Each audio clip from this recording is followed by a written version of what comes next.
Hello everyone, আশা করি আপনারা সবাই ভালো আছেন। আজকে কথা বলবো ইস্টার্ন ব্যাংকের ইবিএল স্কাই ব্যাংকিং অ্যাপ সম্পর্কে।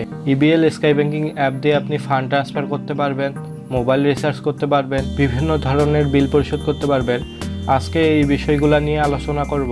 তার আগে বলে নিচ্ছি, আপনি যদি আমার চ্যানেলে নতুন হয়ে থাকেন তাহলে অবশ্যই সাবস্ক্রাইব করবেন এবং পাশে থাকা বেল আইকনটি বাজিয়ে দিবেন।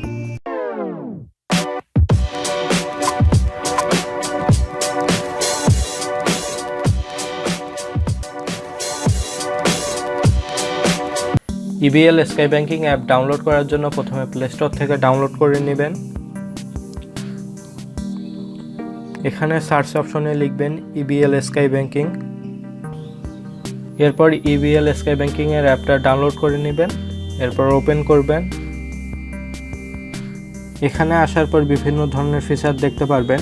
প্রথমেই ক্লিক করবেন ব্যাংকিংয়ে। এখানে আসার পরে ইউজার আইডি এবং পাসওয়ার্ড দিয়ে লগ ইন করতে বলবে।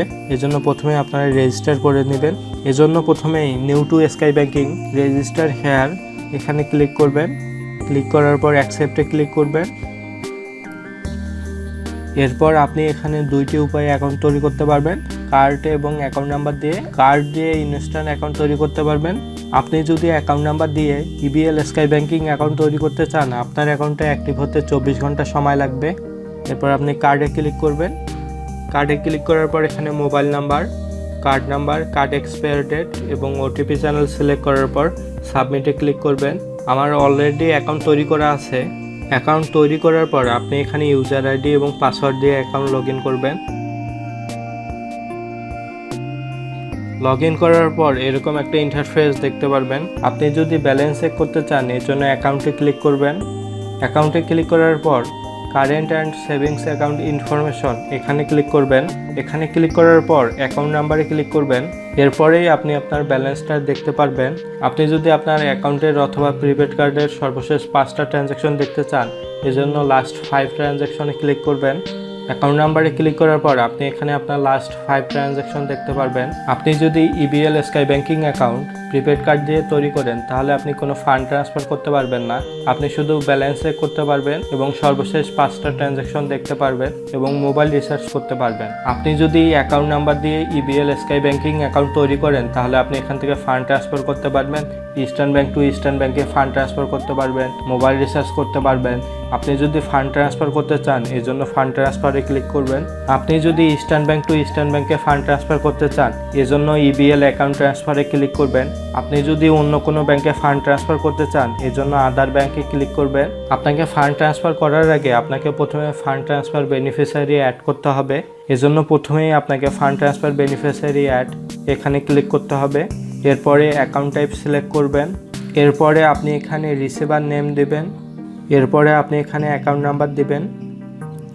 এরপর আপনি এখানে ব্যাংক নেম সিলেক্ট করবেন। এরপরে ডিস্ট্রিক্ট নেম সিলেক্ট করবেন।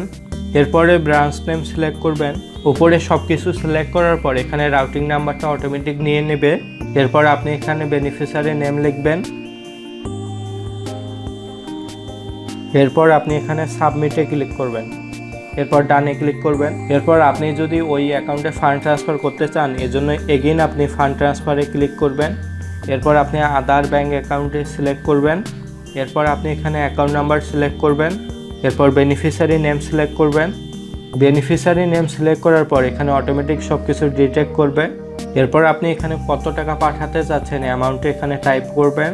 এরপর আপনি এখানে ন্যারেশনে কিছু লিখবেন। এরপর আপনি এখানে ওটিপি সিলেক্ট করবেন। এরপর আপনি যদি সাবমিটে ক্লিক করেন, তাহলে আপনার কাছে একটা ওটিপি আসবে। ওটিপি আসার পর আপনি যদি সাবমিটে ক্লিক করেন, তাহলে আপনার টাকাটা ট্রান্সফার হতে সর্বোচ্চ 3টা কর্মদিবস সময় লাগবে। আপনি যদি ইস্টার্ন ব্যাংক টু ইস্টার্ন ব্যাংকে টাকা ট্রান্সফার করেন, তাহলে আপনার টাকাটা ইনস্ট্যান্ট ট্রান্সফার হবে। আপনি যদি ইস্টার্ন ব্যাংক টু আদার ব্যাংকে টাকা ট্রান্সফার করেন, তাহলে আপনার টাকাটা ট্রান্সফার হতে সর্বোচ্চ 3টা কর্মদিবস সময় লাগবে। আপনি যদি ইস্টার্ন ব্যাংক টু বিকাশে টাকা ট্রান্সফার করেন, তাহলে আপনার টাকাটা ইনস্ট্যান্ট ট্রান্সফার হবে। আজকের ভিডিওটা আর বড় করতে যাচ্ছি না। আপনারা যদি কোনো সমস্যায় পড়ে থাকেন, তাহলে কমেন্ট বক্সে মতামত জানাবেন। পরবর্তী ভিডিওতে দেখাবো কিভাবে ব্যাংক টু বিকাশে টাকা ট্রান্সফার করতে হয়। আজ এ পর্যন্তই। আপনাদের যদি ভিডিওটা ভালো লেগে থাকে, তাহলে অবশ্যই লাইক দিবেন, শেয়ার করবেন এবং অবশ্যই সাবস্ক্রাইব করবেন।